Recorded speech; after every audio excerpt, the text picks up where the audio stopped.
This is your daily briefing, and you are most welcome to it, of course.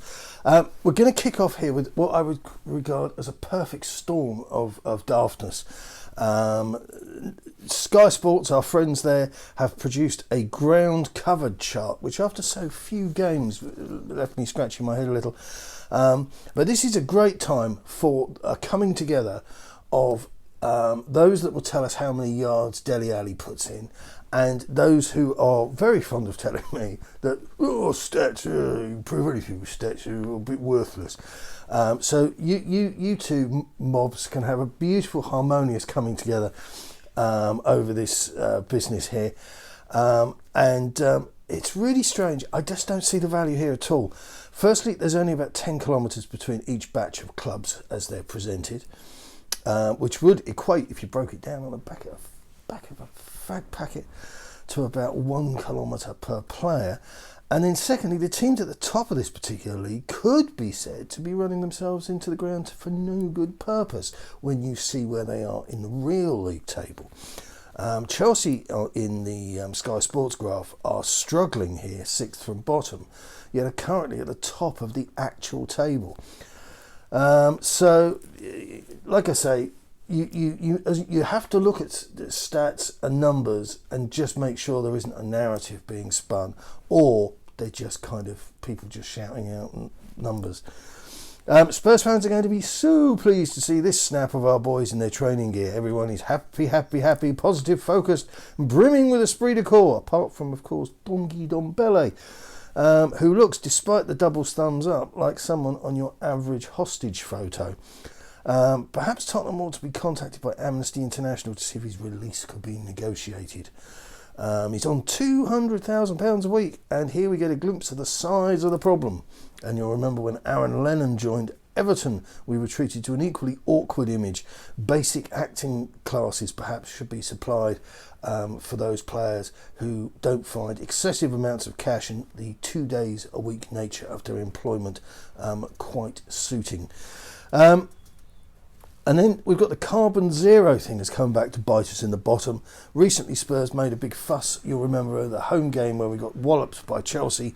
We had vegan food offerings, which I have to say, I do a bit of plant-based stuff now and again, and despite the look of me. And one offering per sort of stall or outlet or whatever at the stadium really isn't making much of an effort. Most menus, and I'm not talking about the likes of your Burger King and McDonald's here, but most proper restaurants you go to, there's a good 20-30% of options there.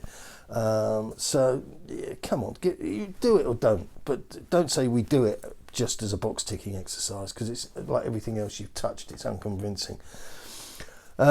So they had all this thing, the food offerings, compartmentalised rubbish bins, and Sky Sports touchline reporter Jeff Shreves was arrived at the stadium by bicycle. I know for a fact you didn't leave by bike, Jeff, and you might have been an electric car, but you had a couple of slurps, and I was sent the photo. Spies everywhere. Thanks to the report from the Evening Standard, all of this is undone in a heartbeat because they're laying on private jets to bring back the lads from South America. Listen, I'm not a climate change protester. I have no super glue residue on the palm of my hands, but I just find all of this nonsense. It just doesn't sit well with me at all. And it might be an idea that football clubs stick to their primary role of producing football matches, opposed to embarking upon campaigns that inevitably cause conflicts of interest and so end up making them look a little bit silly. All the boys are supposed to be back in the barracks in time for the game at St James's Park.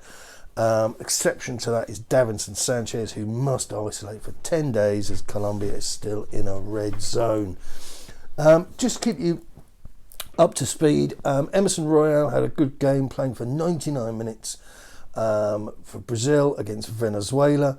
His heat maps here, and you can see this was on the back of a near endless stream of good passing, where he achieved 98% success.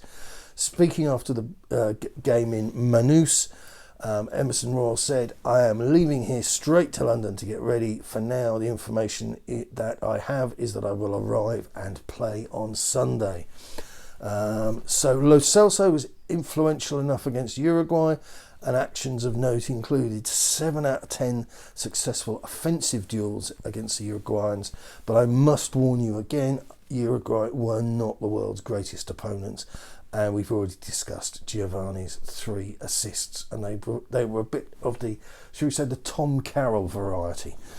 Romero stood out in the same game, had a goal chalked off. I've got his header here for being marginally offside, but he also recovered the ball on 15 occasions.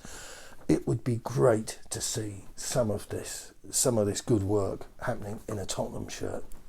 I'm going to keep saying it because I just feel horribly shortchanged by all of them. I'll leave that there. Spurs will face a tough crowd in the northeast this weekend. Kickoff is Sunday, and the feel-good factor of new ownership at Newcastle is bound to have their support in a bullish mood.